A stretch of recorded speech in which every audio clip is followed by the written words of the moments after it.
बांधवांनो, ॲग्रिकल्चर आणि हवामान या यूट्यूब चॅनलवर आपलं स्वागत आहे.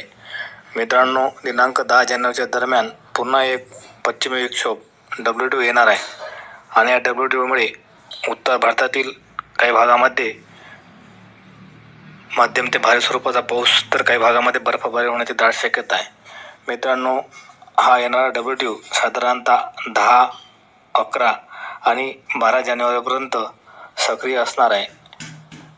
तर त्याचप्रमाणे अरबी समुद्रातनी एक कमी दाब क्षेत्र सक्रिय आहे. त्याचप्रमाणे बंगालच्या खाडीत सुद्धा एक कमी दाब क्षेत्र सक्रिय आहे आणि या एकूणच परिस्थितीमुळे उत्तर भारत, दक्षिण भारत त्याचप्रमाणे महाराष्ट्रात दिनांक 10 जानेवारी ते 12 जानेवारीच्या दरम्यान वातावरण कसे असेल, कोण्या भागात पाऊस असेल याची माहिती आपण या व्हिडिओमध्ये आता घेणार आहोत. मित्रांनो, दिनांक 10 जानेवारी रोजी येणारा WTO चा असर हा काहीसा कमी प्रमाणात असेल आणि त्यामुळेच राजस्थानमधील देवा, जैसलमेर आणि बारमेर या भागात हलका ते मध्यम स्वरूपाचा पाऊस राहणार आहे. त्याचप्रमाणे जम्मू काश्मीरमध्ये मात्र हलक्या स्वरूपात दिनांक 10 जानेवारी रोजी बर्फबारी होण्याची दाट शक्यता आहे. दिनांक 11 जानेवारी रोजी मात्र या WTOमुळे उत्तर भारतातील बहुतांश भागात मध्यम ते भारी स्वरूपात पाऊस होण्याची दाट शक्यता आहे. जसे की देवा, जोधपूर, बिकानेर, पालोडी, अजमेर या भागात मध्यम ते भारी स्वरूपात पाऊस असणार आहे. त्याचप्रमाणे जयपूर, सिरसा, हिसार, नई दिल्ली, खजुवाला, रावलमंडी, श्री गंगासागर, करनाल, त्याचप्रमाणे चंदीगड, अलीगड, आग्रा, बरेली आणि फारुखाबाद या भागात सुद्धा मध्यम ते भारी स्वरूपात पाऊस असणार आहे. त्याचप्रमाणे जम्मू काश्मीरमध्ये मोठ्या प्रमाणात बर्फबारी होण्याची दाट शक्यता आहे. मित्रांनो, दिनांक 10 जानेवारी रोजी महाराष्ट्रात या WTOमुळे त्याचप्रमाणे उत्तर भारतातील या परिस्थितीमुळे वातावरण हे काही अंशी ढगाळी राहणार आहे, परंतु पावसाची 5ही विभागात कुठेही शक्यता नसेल.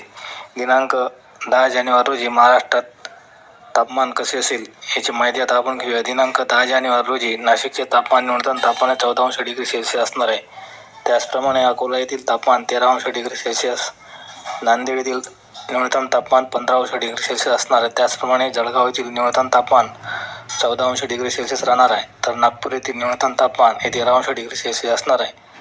तर कोल्हापूर येथील तापमान हे 16 डिग्री सेल्सिअस असणार आहे.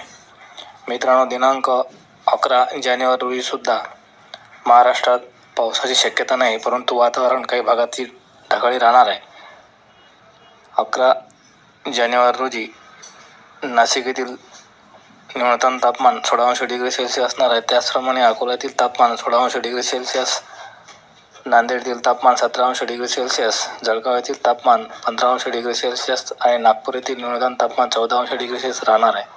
त्याचप्रमाणे कोल्हापूर येथील तापमान हे 17 डिग्री सेल्सिअस असणार आहे.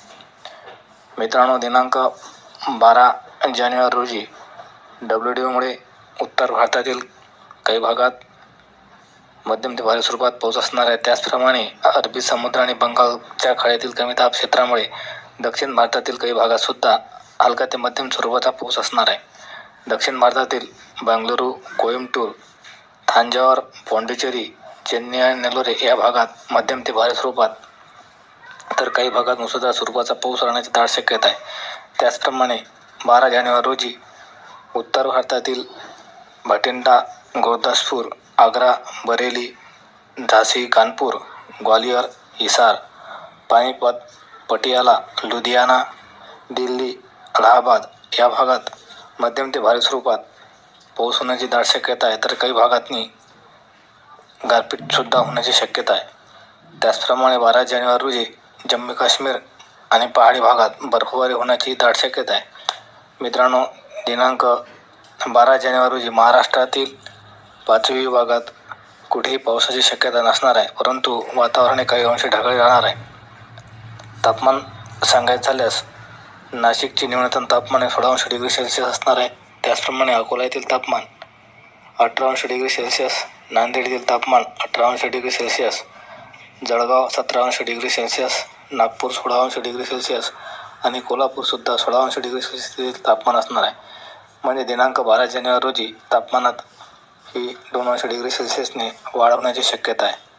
तर मित्रांनो, जर हा व्हिडिओ आपणास आवडल्यास व्हिडिओला लाईक आणि कमेंट करा. तसेच या चॅनलवरचे नवीन व्हिडिओ आपणापर्यंत पोहोचण्याकरता ॲग्रिकल्चर हवामान या यूट्यूब चॅनलला सबस्क्राईब करा.